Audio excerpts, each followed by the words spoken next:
Yang terhormat Bapak Kepala Sekolah SD Negeri 14 Rantau Panjang, yang terhormat calon guru penggerak Angkatan 10 Kabupaten Ogan Ilir, Provinsi Sumatera Selatan, yang terhormat Bapak Ibu Guru SD Negeri 14 Rantau Panjang. Puji syukur marilah kita panjatkan kehadirat Allah Subhanahu wa Ta'ala, yang mana atas berkat rahmat-Nya kita dapat berkumpul pada acara kegiatan webinar dengan materi berbagi praktik baik budaya positif dari calon guru penggerak Angkatan 10 Kabupaten Ogan Ilir, Provinsi Sumatera Selatan. Sholawat serta salam tak lupa kita panjatkan kepada Nabi kita, Nabi Muhammad SAW, serta pengikutnya hingga akhir zaman. Baiklah, susunan acara kita pada hari ini yaitu: yang pertama, pembukaan; kedua, menyanyikan lagu kebangsaan Indonesia Raya; tiga, sambutan dari Kepala Sekolah SD Negeri 14 Rantau Panjang; empat, menyanyikan lagu Bagimu Negeri; lima, doa; dan enam, penutup. Untuk acara yang pertama yaitu pembukaan, marilah sama-sama kita lapaskan lapas basmalah. Acara yang kedua yaitu menyanyikan lagu kebangsaan Indonesia Raya yang akan dipimpin oleh Ibu Sri Hidayati SPD. Kepada beliau dipersilakan. Hadirin dimohon berdiri.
Hadirin dimohon duduk kembali. Acara yang ketiga yaitu sambutan dari Kepala Sekolah SD Negeri 14 Rantau Panjang. Kepada beliau dipersilakan.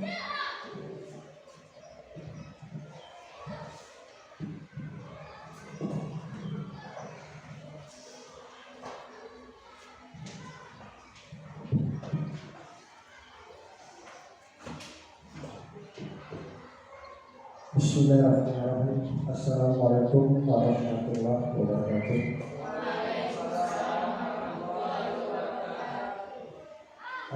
Bismillah, Alhamdulillah Rabbil Alamin, Asyhadu an la ilaha illallah wa asyhadu anna Muhammadan abduhu wa rasuluh. Amma ba'du. Puji dan syukur marilah kita sama-sama panjatkan kehadirat Allah SWT yang mana atas limpahan rahmat serta karunia yang diberikan kepada kita semua sehingga kita dapat mengikuti acara pada pagi hari ini. Selawat serta sering salam tetap tercurahkan kepada Nabi kita Nabi besar Muhammad SAW beserta keluarga dan sahabat-sahabatnya sampai akhir zaman. Bapak Ibu dan guru SD 14 Seranda Padang yang saya hormati, di dalam acara ini marilah kita sama-sama untuk mengikuti webinar dalam rangka CJP Angkatan 10 yang akan kita laksanakan pada pagi ini guna untuk menyelesaikan aksi nyata mereka. Semoga dalam acara ini dapat berjalan lancar, tertib, aman, dan mari kita dukung untuk acara ini. Selanjutnya Bapak Ibu dan guru yang saya hormati, mungkin yang akan datang masih ada kegiatan ataupun penyeleksian CJP untuk angkatan berikutnya. Jadi saya mohon untuk Bapak Ibu, mungkin Ibu Risma, Pak Andrian, Ibu Susi, Ibu Sri, dan Bapak Ibu yang lainnya untuk mengikuti.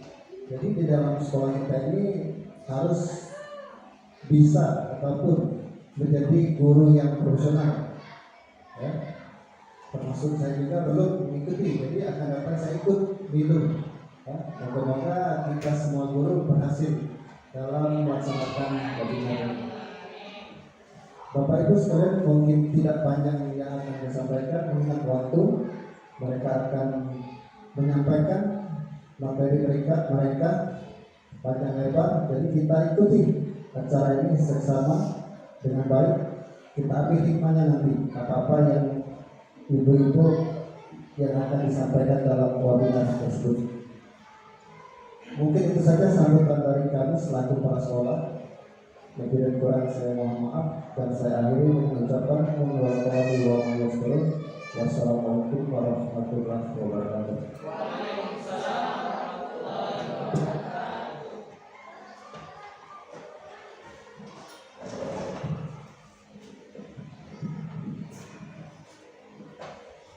Terima kasih kepada Kepala Sekolah SD Negeri 14 Rantaupan atas kata sambutan yang telah disampaikan. Acara yang keempat yaitu menyanyikan lagu Bagimu Negeri yang akan dipimpin oleh Ibu Sri Hidayati SD. Kepada beliau dipersilakan. Hadirin dimohon berdiri.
Acara yang kelima yaitu doa yang akan dipimpin oleh Ibu Desi Ratna Kemalasari SPD. Kepadanya dipersilakan.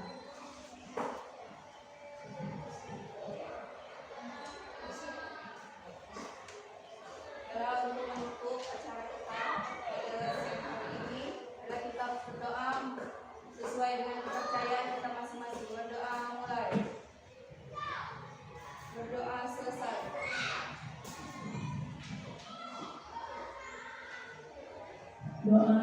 selesai. Terima kasih kepada Ibu Desi telah memimpin dalam acara yang terakhir, yaitu penutup. Untuk menutup acara kita pada pagi ini, tepatnya acara resmi kita pada pagi ini, marilah sama-sama kita lapaskan lapas hamdalah.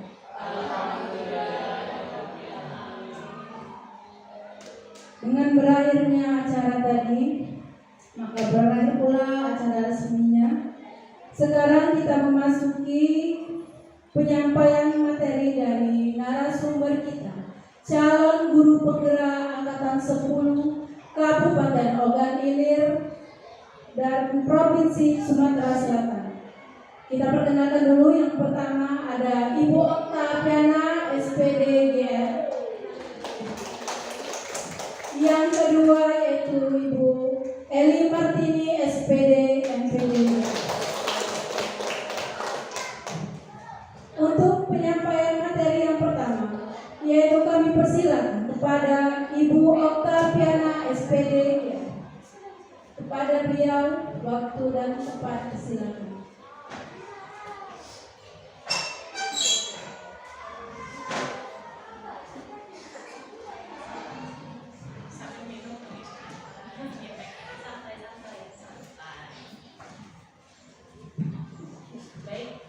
Assalamualaikum warahmatullahi wabarakatuh.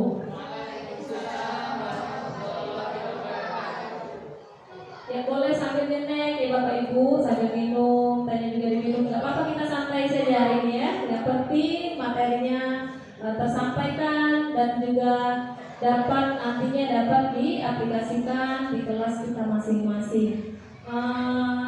Untuk agar kita lebih konsentrasi, coba kita sama-sama ice breaking dulu ya. Kita ice breakingnya dengarkan yang Ibu bilang ya, yang saya bilang, dengarkan apa yang saya katakan, bukan yang saya lakukan ya. Dengarkan apa yang saya katakan, bukan yang saya lakukan. Oke, sekarang kita tes ya. Konsentrasi, boleh berdiri, boleh, biar lebih. Nah, oke. Sekarang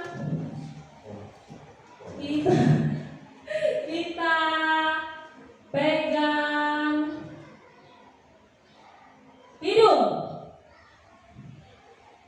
Cepat ya, sekali lagi cepat ya, cepat ya. Dan jangan konsentrasi boleh. Sekali lagi ya. Sekarang pegang mata. Ya. Konsentrasi ya, kasih. Oke, sekarang kita ulangi lagi sampai konsentrasi. Sekarang pegang mulut. Nah, tambah banyak. Belum konsentrasi. Oke, sekali lagi. Sekarang kita pegang kepala. Sudah konsentrasi semuanya. Oke. Ya, semangat ya. Oke, kalau sudah konsentrasi, terima kasih. Silakan duduk kembali. Kalau sudah konsentrasi, berarti kita sudah bisa memulai pengimbasan materi modul 1.4, yaitu tentang budaya positif.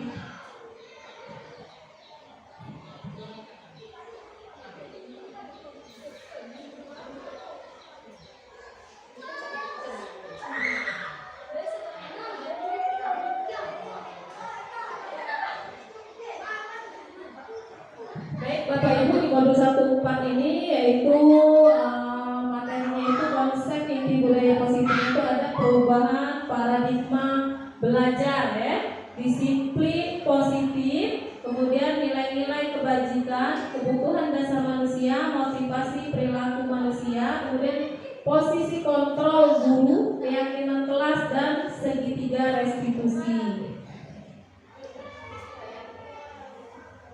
Untuk pembelajaran dengan paradigma baru pembelajaran dengan paradigma baru ini merupakan pembelajaran yang dirancang berdasarkan prinsip pembelajaran berdiferensiasi, sehingga para peserta didik belajar sesuai kebutuhannya, sesuai dengan teori psikologi modern untuk mewujudkan profil pelajar Pancasila ya.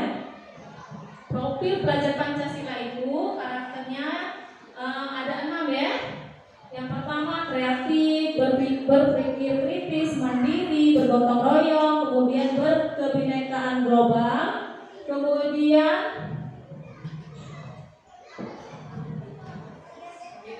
mandiri ya. Nah, ini ada beberapa miskonsepsi tentang teori kontrol ya. Yang pertama ilusi ya, ilusi guru mengontrol murid.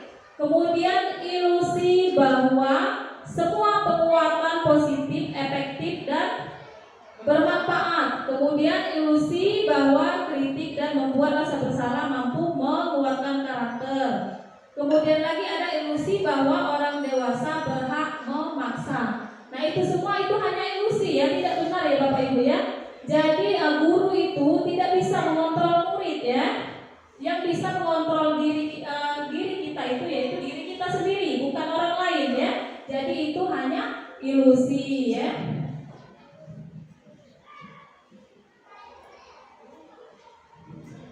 Baik, ini adalah mengubah paradigma stimulus respon pendekatan teori kontrol. Nah, yang di sebelah kiri itu adalah stimulus respon, kemudian yang di sebelah kanan itu kolom teori kontrolnya. Nah, dari situ Bapak Ibu ya kita lihat ya, untuk yang stimulus respon realitas atau kebutuhan kita sama. Nah, itu tidak ya Bapak Ibu ya. Realitasnya atau kebutuhan setiap orang itu berbeda ya. Setiap manusia itu mempunyai kebutuhan masing-masing, tidak bisa disamakan ya. Misalkan Ibu Widya kebutuhannya seperti itu ya. Misalkan dia butuh pendidikannya maunya sampai di S1, atau yang Ibu kemudian kita maunya sampai S2. Nah, itu kebutuhan mereka itu berbeda-beda ya, sesuai dengan keinginan mereka sendiri. Kemudian di kolom kedua, semua orang melihat hal yang sama ya, stimulus responnya. Semua orang melihat hal yang sama. Namun di teori kontrol setiap orang memiliki gambaran yang berbeda. Tidak bisa ya sama itu. Semua orang mempunyai gambaran yang berbeda atau bayangan yang berbeda. Kemudian kita mencoba mengubah orang agar berpandangan sama dengan kita.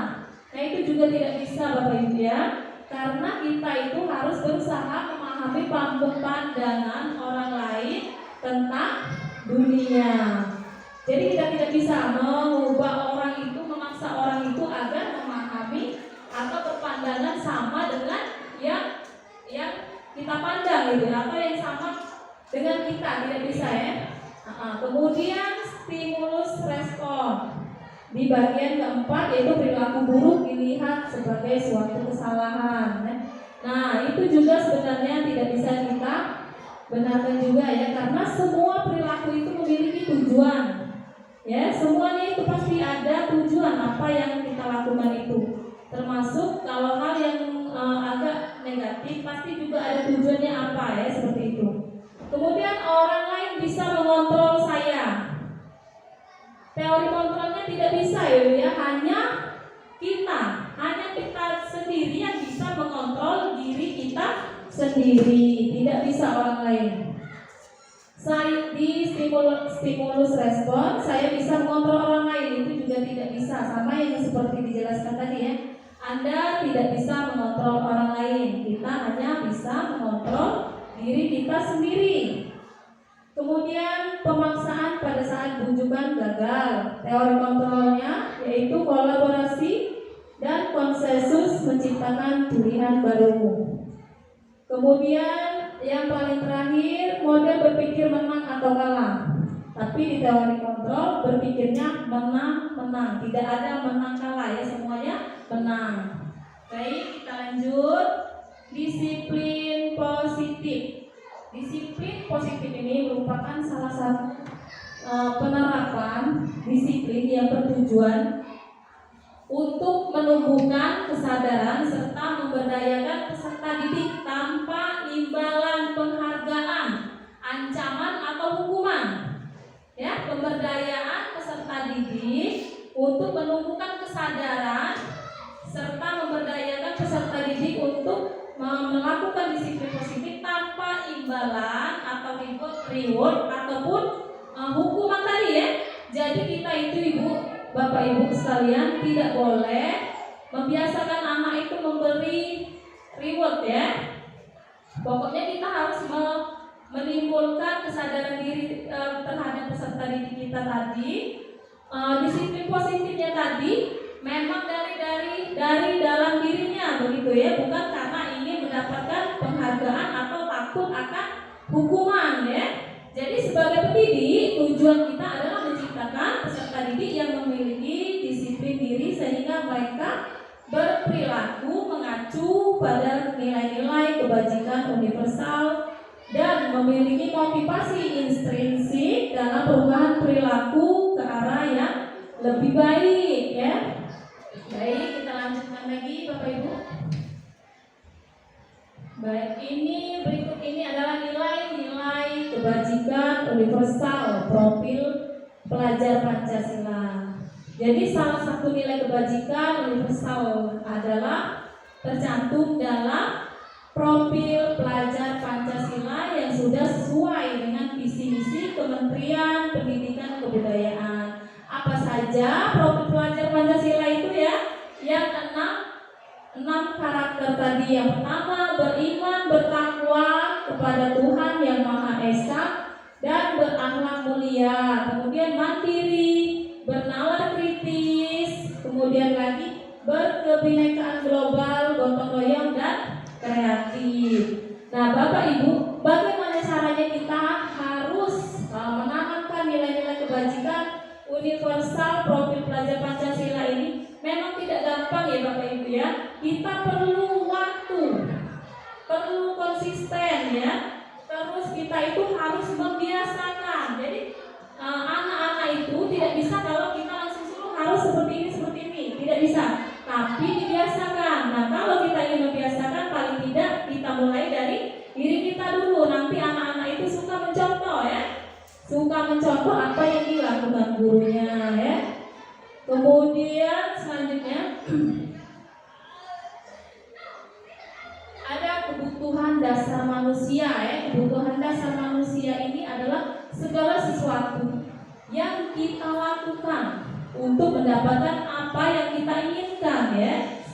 Seluruh tindakan yang kita lakukan memiliki tujuan tertentu dan semua usaha terbaik yang kita lakukan adalah dalam rangka hal agar kebutuhan dasar kita terpenuhi dengan baik ya. Semua manusia itu mempunyai kebutuhan ya, kebutuhan dasar Bapak Ibu ya. Nah, berikut ini adalah diagramnya ya. Diagram kebutuhan dasar berdasarkan Maslow. Itu ada lima tingkatan ya Bapak Ibu. Itu yang paling bawah itu merupakan tingkatan kebutuhan dasar manusia yang paling dasar ya, yang paling bawah.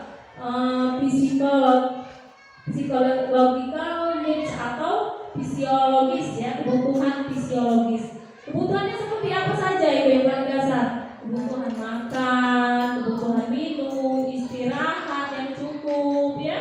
Kemudian apalagi itu? Istirahat, kebutuhan jasmani, rohani. Nah, itu merupakan kebutuhan yang paling dasar. Kemudian di atasnya ada safety needs ya, kebutuhan merasa keamanan, kemudian proteksi ya, hukum atau keteraturan. Nah, setelah dua kebutuhan ini terpenuhi, biasanya akan mulai di tingkat yang nomor 3 yaitu kebutuhan love needs ya, atau kasih sayang. Nah, kasih sayang ini bisa kita dapatkan dari keluarga, saudara ya, teman ya, seperti itu. Kemudian ada lagi self esteem. Jadi ini adalah kebutuhan dasar manusia, yaitu berupa penghargaan diri ya, baik dari orang lain ataupun dari diri sendiri, ataupun kemandirian, kehormatan dan apresiasi dari orang lain. Nah, yang di paling atas yaitu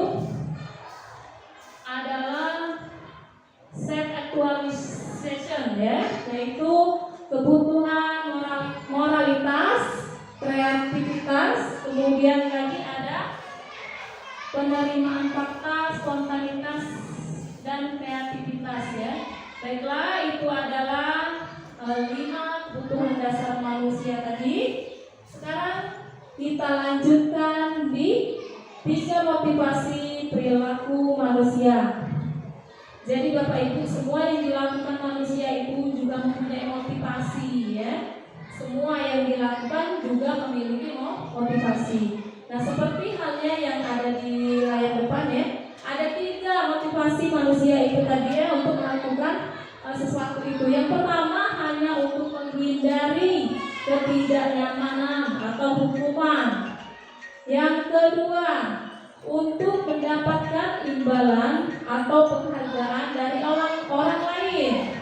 Yang ketiga, untuk menjadi orang yang mereka inginkan dan menghargai diri sendiri dengan nilai-nilai yang mereka percaya. Nah, Bapak Ibu ya, dari 3 perilaku manusia ini, 3 motivasi perilaku manusia ini, misalkan saya membuat sebuah cerita ya, saya contohkan. Ibu Ana sering datang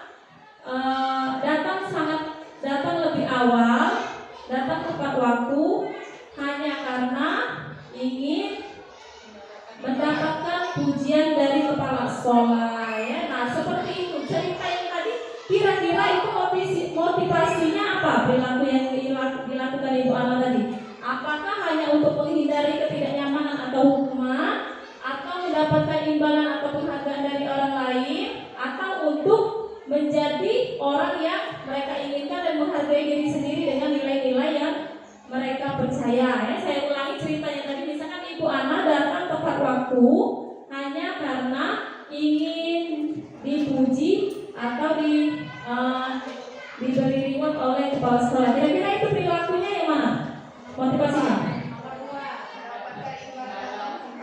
Iya, betul sekali ya Bapak Ibu ya. Cuman hanya karena untuk mendapatkan imbalan atau penghargaan dari orang lain ya.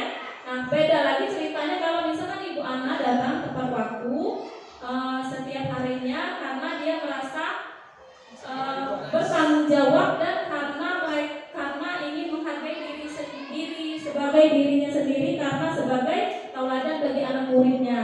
Nah, itu masuk ke motivasi untuk menjadi orang yang mereka inginkan dan menghargai diri sendiri dengan nilai-nilai yang mereka percaya ya. Begitulah Ibu Bapak Ibu ya, 3 motivasi perilaku manusia ya. Contoh yang pertama belum saya kasih contoh ya. Yang pertama untuk menghindari ketidaknyamanan atau hukumannya. Contohnya, Ibu Ana tadi datang pagi hanya karena takut dihukum. Nah, itu contohnya ya Bapak Ibu ya. Jadi sudah dicontohkan semua untuk 3 motivasi perilakunya.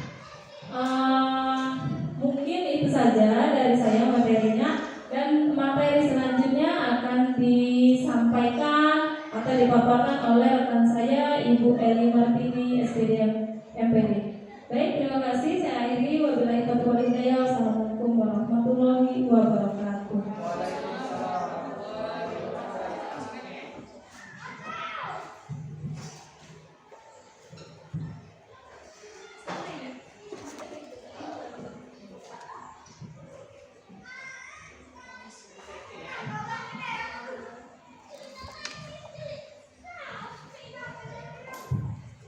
Bapak Ibu masih semangat? Iya. Waktunya kita sambil nyerip ya. Tadi sudah ngeteh, ada yang ngopi, tadi ada yang sudah makan snack juga ya. Silakan, tidak apa-apa Bu, kita nyantai aja ya. Baik, kita kasih apresiasi dulu untuk materi yang pertama, yaitu Ibu Oktaviana. Iya. Bagaimana hasil dari penyampaian Ibu Ana tadi? Apakah masih menempel di otaknya ataukah hanya terngiang-ngiang saja? Insya Allah ya, semoga memang apa yang disampaikan oleh Ibu Ana betul-betul dapat kita terapkan ya di sekolah kita ini. Baik Bapak Ibu, sebelum kita mulai materi selanjutnya, kami ada ice breaking dulu ya. Semuanya berdiri dulu ya Bapak Ibu. Gerakannya ya Bapak Ibu.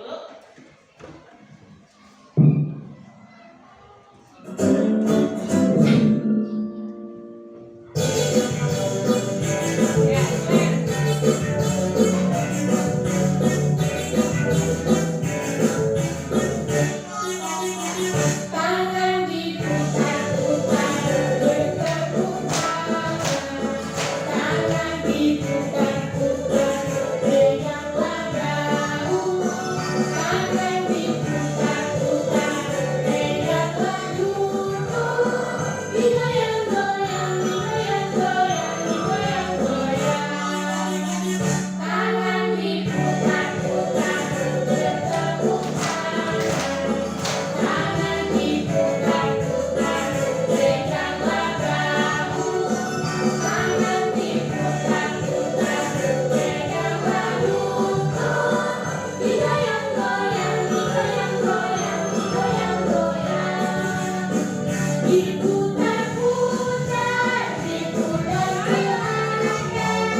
Iya,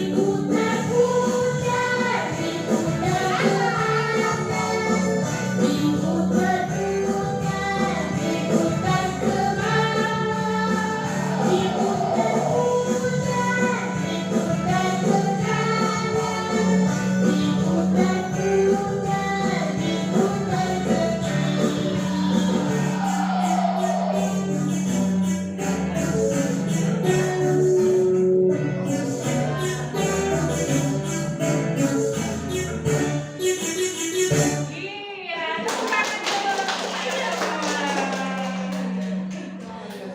Aduh, gimana Bapak Ibu? Semangat ya? Ya, ngempen. Nges-ngesan ya?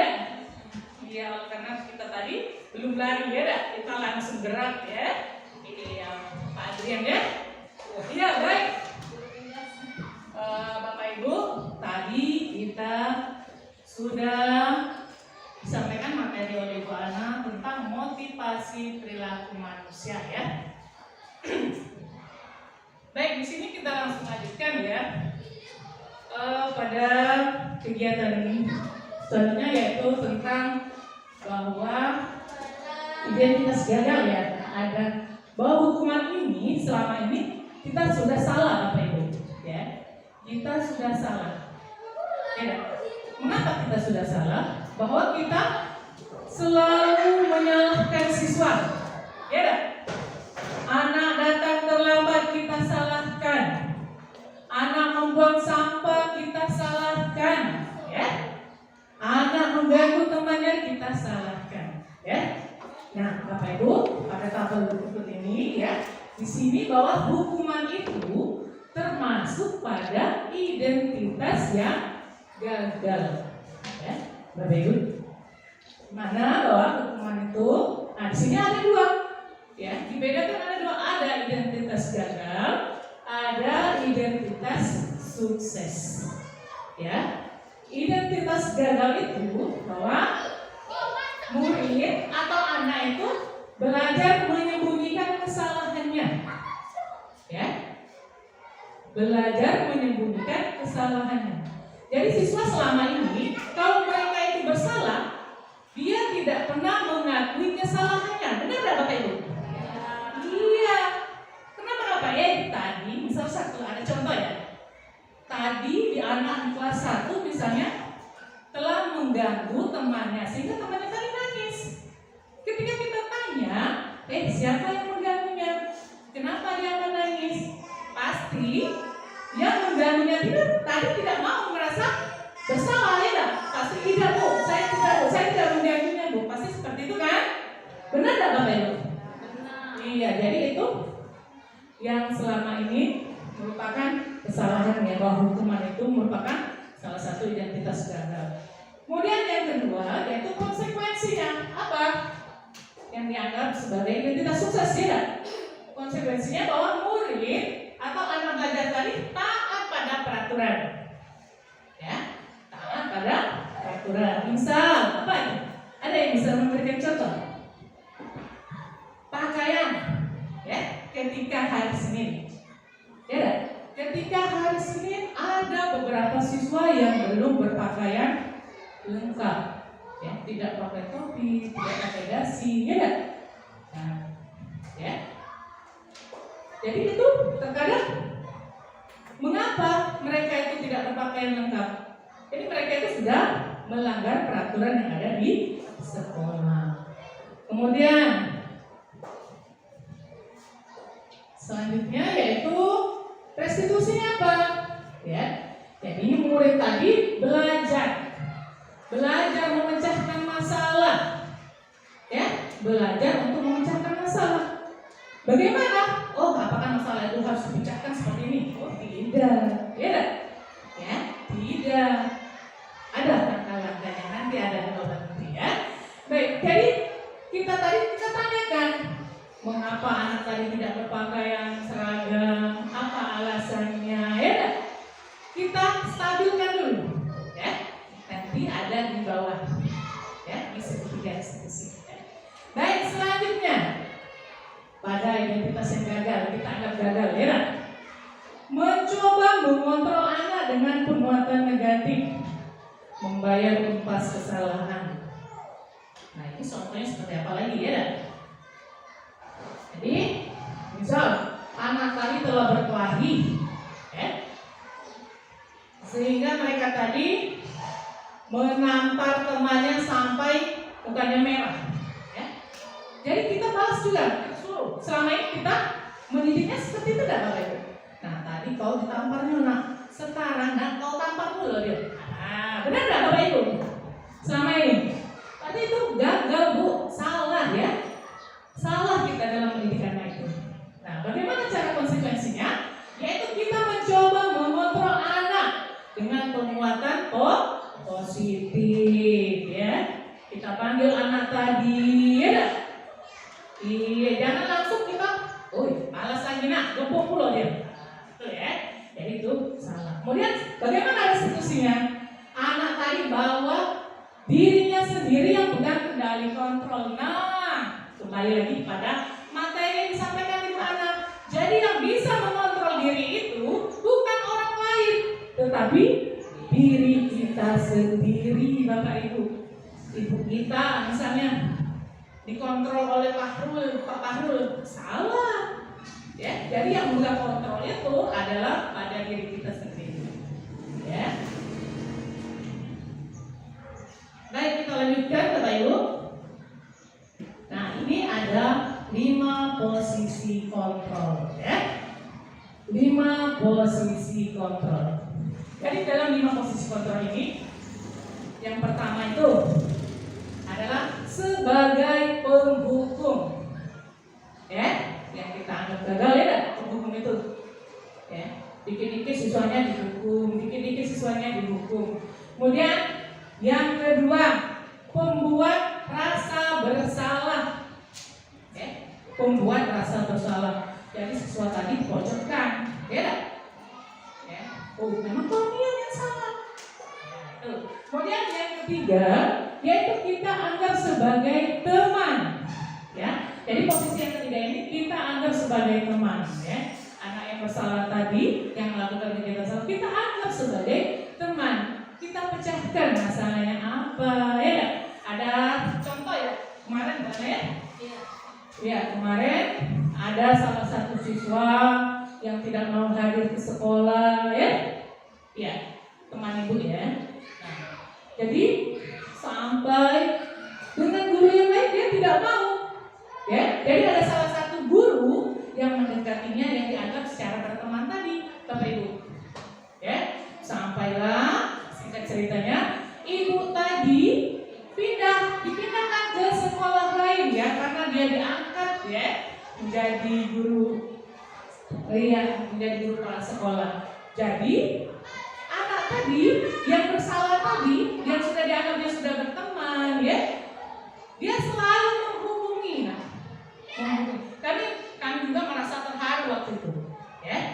Dia menghubungi ibu Mas ya, selaku kepala sekolah itu. Dia karena sudah menganggap sebagai teman ya. Jadi mereka selalu cerita di dalam HP itu ya, di dalam WA itu ya. Mengapa ini? Jadi mereka itu sejak terpisah itu, jadi mereka tetap menjalankan hubungan dalam tetap di medsos ya, lanjut. Jadi mereka anak tadi termotivasi oleh ibu yang pindah tadi, ya. Jadi tapi posisi kontrol ini takut juga ya, yang dianggap sebagai posisi yang teman ini. Takutnya ada kekecewaan, ya. Kekecewaan, ya. Karena ibunya tadi takut tidak memperhatikan lagi ya.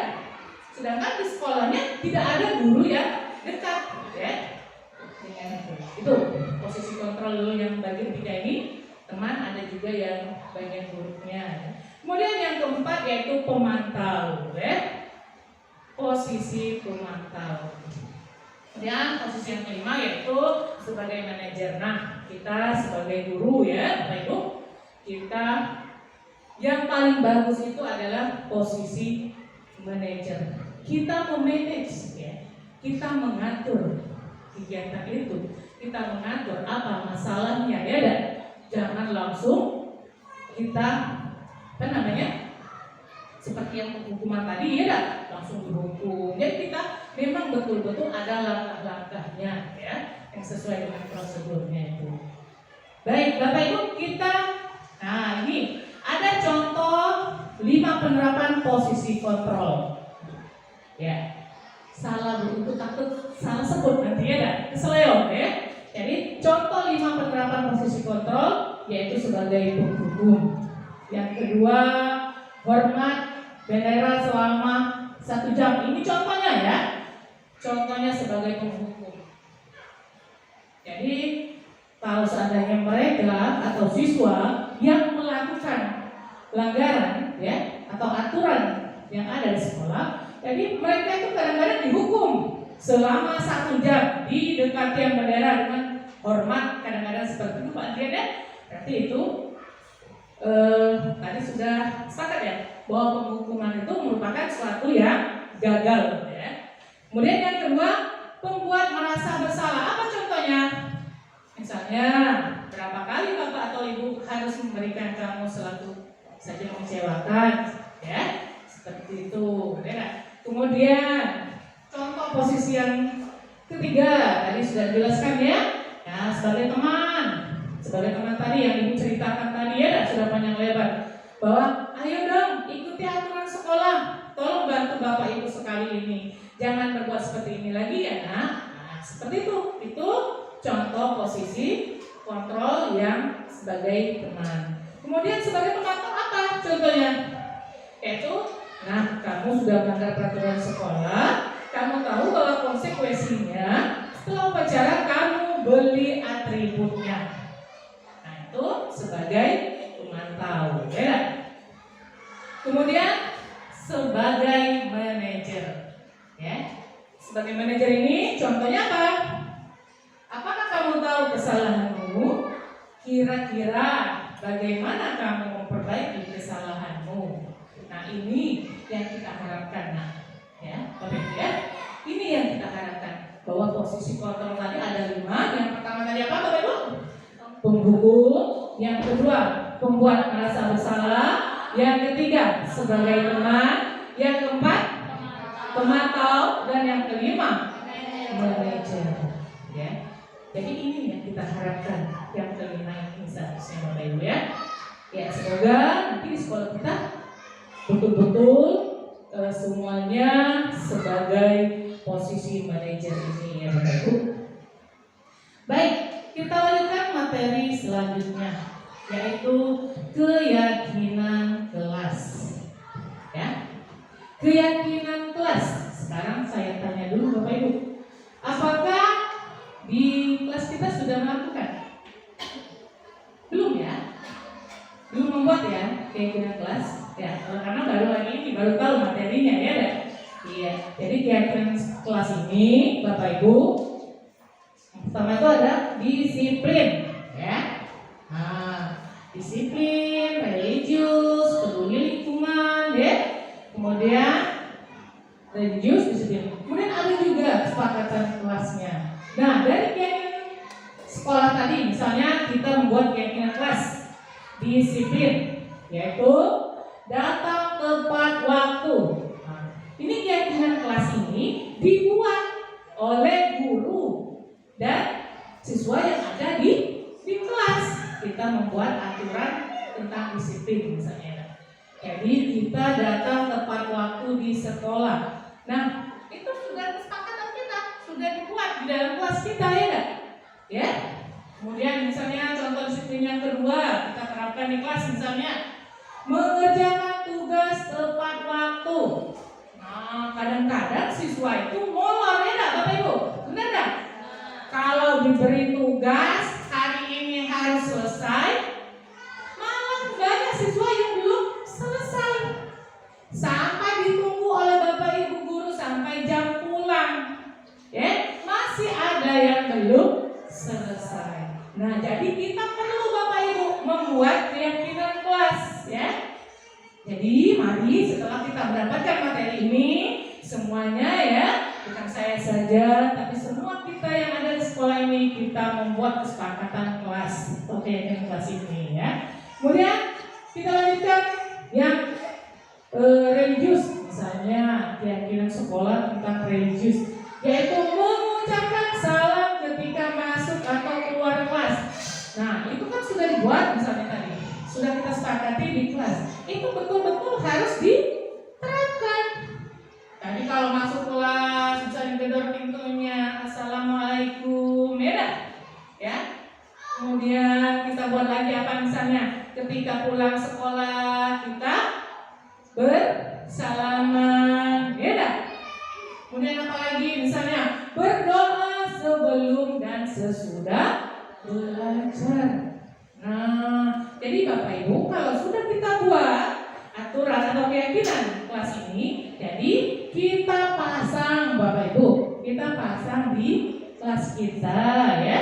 Nah, semoga kalau sudah ada keyakinan kelas itu mereka ingat, kami sudah membuat keyakinan kelas, saya tidak akan lagi mengulanginya, kan seperti itu ya. Kemudian ada lagi yang ketiga, yaitu peduli lingkungan ya, yaitu melakukan piket sesuai dengan jadwal. Nah, jadi melakukan tugas piketnya sesuai dengan jadwal ya. Kemudian mengikuti kegiatan kebersihan di sekolah ya. Jadi kita harus ikuti ya. Jangan itu tugas kelas 6, itu tugas kelas 5 saja misalnya. Jangan, jadi kita semua harus mengikuti kegiatan itu, oleh karena kita sudah mempunyai kegiatan keyakinan kelas tadi. Baik, kita lanjutkan segitiga restitusi. Apa itu segitiga restitusi Bapak Ibu? Tolong Pak Adrian dibacakan dulu itu segitiga restitusi. Segitiga restitusi adalah proses menciptakan kondisi bagi peserta didik untuk memperbaiki kesalahan mereka, sehingga mereka bisa kembali pada kelompok mereka dengan cara teknologi yang lebih kuat. Lesson 24. Iya. Terima kasih Pak Adrian. Ya, jadi menurut dosen tahun 2024 itu bahwa segitiga restitusi itu proses ya, proses menciptakan ya kondisi bagi siswa untuk memperbaiki kesalahan ya. Kemudian sehingga mereka tadi bisa kembali pada kelompok mereka dengan karakter yang lebih kuat, yang sesuai dengan harapan, sesuai dengan visi sekolah kita ya Bapak Ibu. Nah, segitiga restitusi ini ada 3 Bapak Ibu. Yang pertama, menstabilkan identitas ya, menstabilkan identitas. Kemudian yang kedua yaitu validasi tindakan yang salah ya, apa-apa itu ya. Kemudian yang ketiga, menanyakan keyakinan kelas tadi. Nah, kalau sudah dibuat keyakinan kelasnya masih dilanggar, nah itu ada apa? Beda. Nah, bagaimana cara memecahkannya? Baik, Bapak Ibu, ini ada contoh penerapan segitiga restitusi, Bapak Ibu. Baik ya, Ibu ada video ya, silakan Bapak Ibu tonton dulu ya video yang saya buat ini.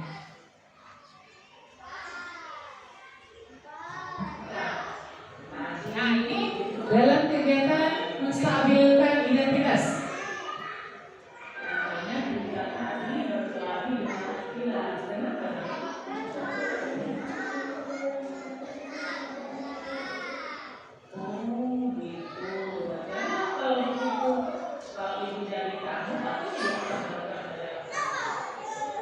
Kalau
salah satu contoh segitiga restitusi. Yang pertama tadi apa Bapak Ibu? Menstabilkan identitas ya. Nah ini tadi ya Bapak Ibu. Kemudian yang kedua, validasi tindakan yang salah. Jadi siswa tadi ditanya, ya nah, tadi apa? Permasalahannya tadi apa? Sudah Bapak Ibu tonton bahwa tadi seorang siswa yang sudah memarahi temannya. Mengapa? Karena temannya tadi menyontek pekerjaannya. Ya, setelah distabilkan tadi, kenapa kamu marah-marah dengan temannya? Tadi Bu, dia tadi menyontek pekerjaan saya, katanya tadi ya. Kemudian kita masuk ke tindakan kedua, validasi tindakan yang salah. Jadi dia tadi sadar, ya. Oh, aku tadi sudah melakukan kesalahan, ya.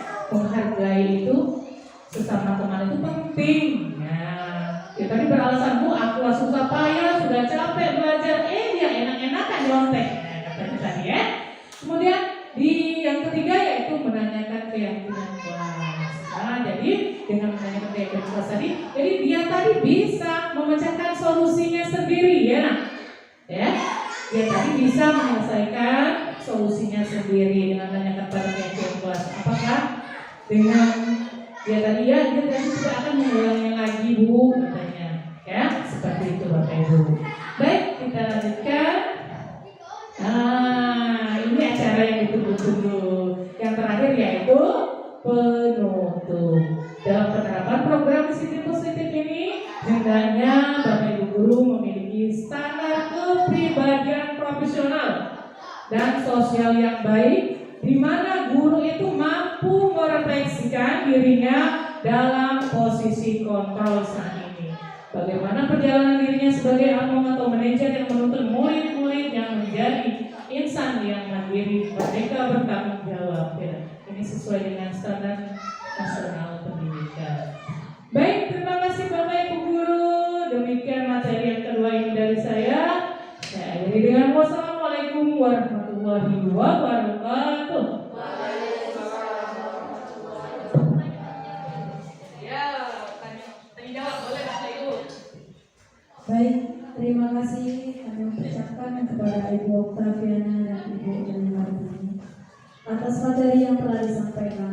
Semoga materi yang disampaikan dapat bermanfaat bagi kita semua, terutama dalam mengimplementasikannya kepada peserta didik kita di kelas. Mari kita kasih aplaus dulu untuk kedua calon guru kita. Untuk sesi selanjutnya yaitu kami buka sesi tanya jawab sebanyak 2 pertanyaan kepada Bapak Ibu. Silakan jika masih ada yang belum jelas. Ya, silakan kepada Ibu Risma.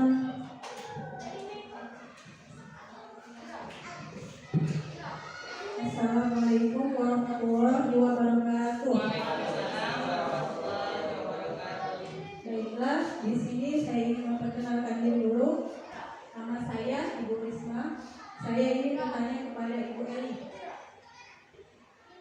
Menurut saya, apakah keyakinan kelas Ibu harus dibuat di setiap kelas, Bu? Baik, itu saja yang saya tanyakan. Terima kasih.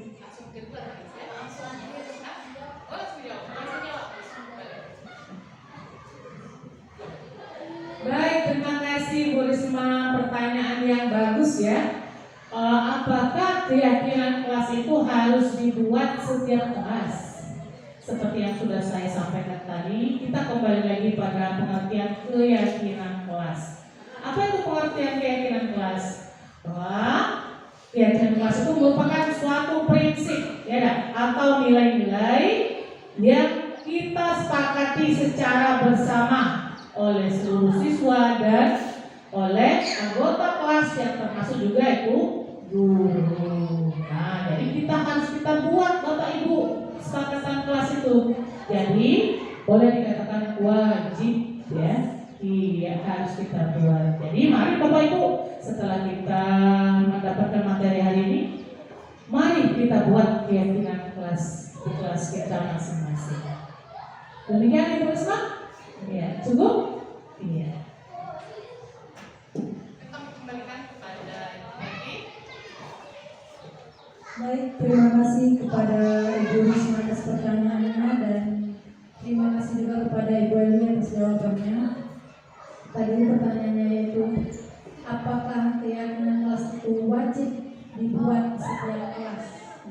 Kami simpulkan tadi jawaban dari Ibu Eli ini yaitu wajib, karena mengingat kesepakatan kelas itu adalah prinsip yang sama-sama dibuat oleh murid dan guru. Begitu. Baik, pertanyaan yang kedua silakan kepada Ibu Desi Ratna Kemalasari. Assalamualaikum warahmatullahi wabarakatuh. Perkenalkan, nama saya Desi Ratna Kemalasari. Di sini kami ingin bertanya kepada Bu Ana. Dari yang telah dipaparkan tadi tentang posisi kontrol, yang ingin ditanyakan, posisi kontrol yang mana yang lebih baik menurut Ibu?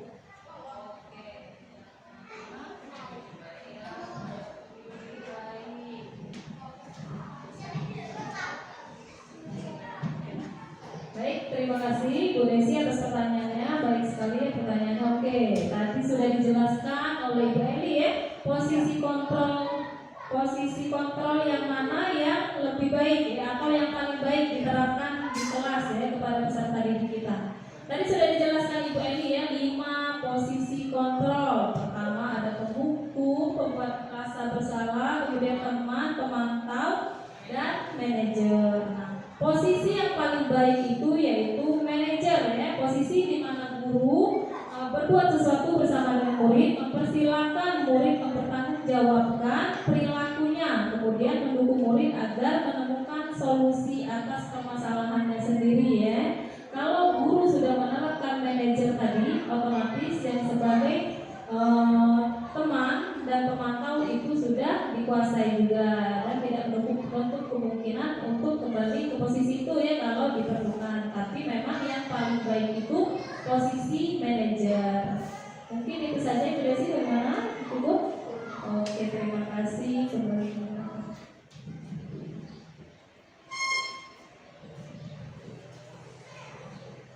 Baik, terima kasih kepada Ibu Desi atas pertanyaannya dan terima kasih juga kepada Ibu Oktaviana atas jawabannya.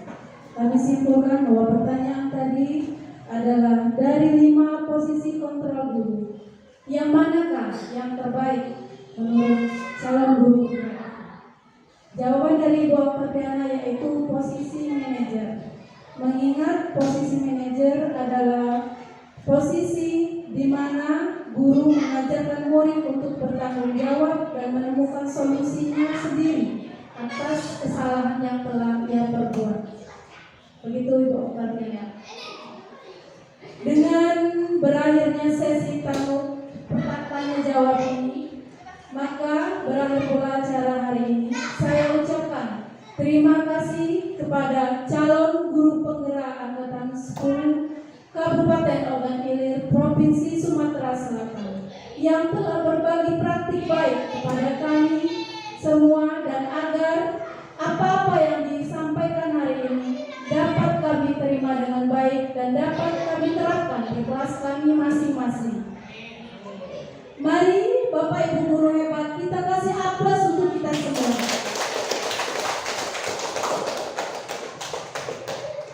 Itulah pembawaan acara dari saya. Lebih dan kurang saya mohon maaf kepada Allah, saya mohon ampun.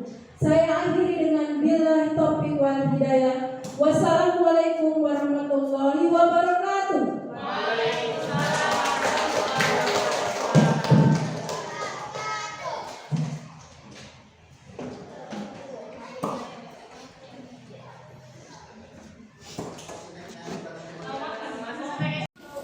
Baik, assalamualaikum warahmatullahi wabarakatuh.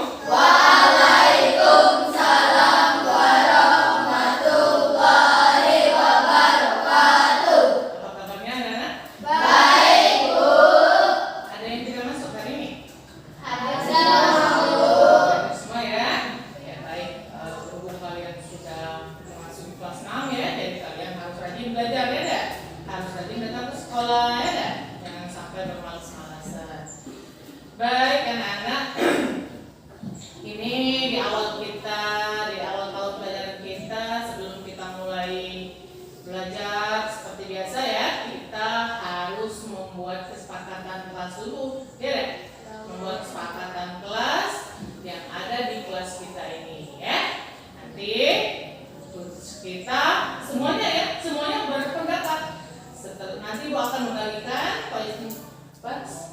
stick note ya, kalian tulis ke depan, kemudian kalian tempelkan ke depan papan tulis nanti ya. Paham nggak? Oke. Nanti ibu bagikan dulu ya stick note-nya. Silakan ditulis banyak mungkin. Nanti kita sepakati ya. Nah, silakan. Ini titik. Silakan yang sudah dapat tuliskan. Tulislah. Ya.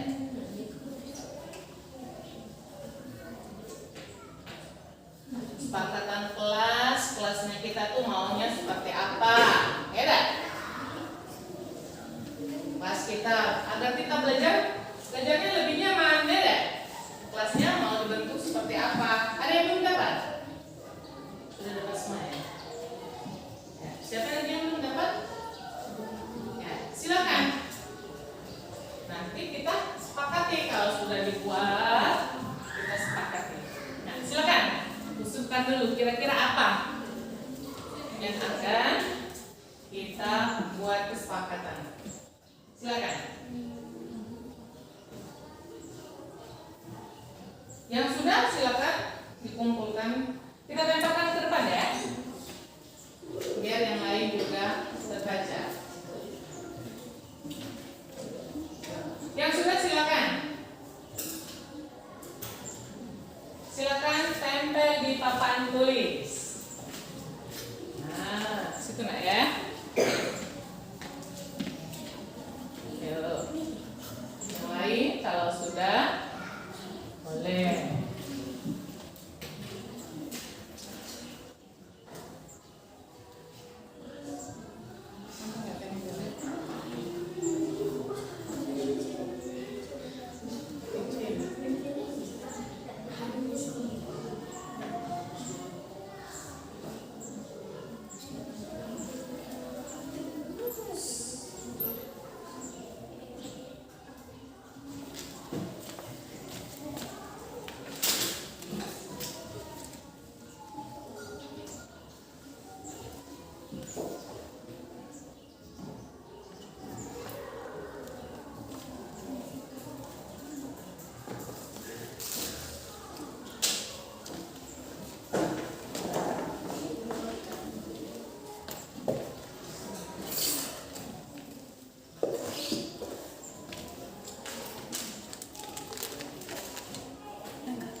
Silakan tempel sini.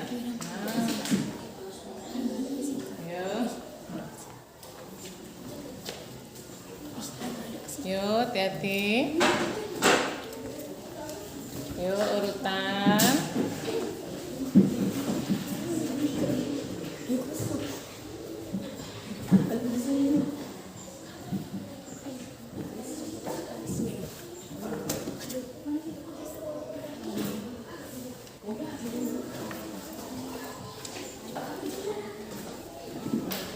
Masih ada lagi yang menulis? Ada, Bu. Masih ada.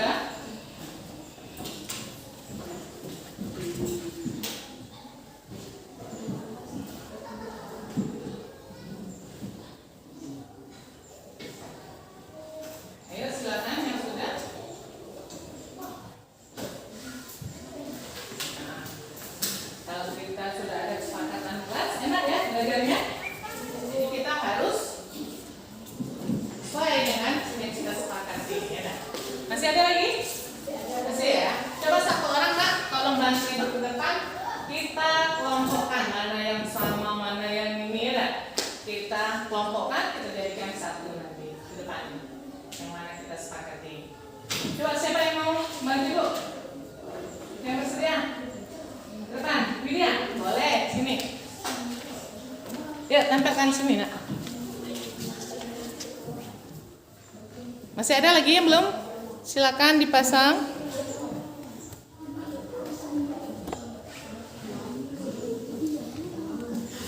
Masih ada yang belum ngumpul? Coba lihat sini. Ya, kita baca yang satu. Apa yang pertama? Widya? Mengumpulkan tugas tepat waktu. Iya. Mengumpulkan tugas tepat waktu boleh. Satu. Kemudian yang kedua ini apa? Datang tepat waktu. Hah? Datang tepat waktu. Datang tepat waktu. Boleh kita jadikan kesepakatan yang kedua ya? Iya, apalagi? Yang ini. Bagi yang piket kelas harus tepat waktu. Bagi yang piket kelas, datangnya harus tepat waktu. Sama tak tadi dengan yang ini? Beda ya? Ini tadi mengumpulkan tugas. Kemudian apa lagi?